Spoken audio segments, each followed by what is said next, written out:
లైగర్ చిత్రంతో pan India star గా craze ని సొంతం చేసుకోవడానికి రెడీ అవుతున్నాడు rowdy star Vijay Devarakonda. Debut movie నువ్విలాతో సూపర్ హిట్ అందుకున్నాడు. ఆ తర్వాత చిత్రం లైఫ్ ఇస్ బ్యూటిఫుల్ తో మరో సూపర్ హిట్ ని తన ఖాతాలో వేసుకున్నాడు.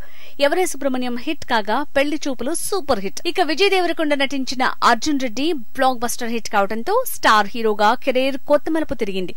ఆ తర్వాత మహానటి బ్లాక్ బస్టర్ ని అందుకున్నాడు. ఆ వెంటనే గీతా గోవిందం మరో బ్లాక్ బస్టర్ కావడంతో క్రేజ్ స్టార్ గా తిరుగులేని స్టార్డమ్ ని సాధించాడు. కొన్ని చిత్రాలు నిరాశపరిచినప్పటికీ డివైడ్ టాక్ వచ్చిన ట్యాక్స్ ఇవ్వాలని తన ఇమేజ్ తో సూపర్ హిట్ రేంజ్ కి తీసుకువెళ్లాడు Vijay. Dear comrade, world famous lover చిత్రాలు ఫ్లాప్ అయినప్పటికీ విజయ్ క్రేజ్ ఏమాత్రం తగ్గలేదు. ఈ నేపథ్యంలో అర్జున్ రెడ్డిని మళ్లీ రిలీజ్ చేస్తున్నామని ప్రకటించాడు డైరెక్టర్ సందీప్ రెడ్డి వంగ. ఈ ఆగస్టు 25 తో అర్జున్ రెడ్డి రిలీజ్ అయి 5 ఏళ్లు కావస్తున్నందున ఆ తేదీన రిలీజ్ చేస్తున్నారట. ఈసారి 3 గంటల 45 నిమిషాల పూర్తి నిడివి చిత్రాన్ని రిలీజ్ చేస్తారని చెప్పాడు సందీప్ రెడ్డి.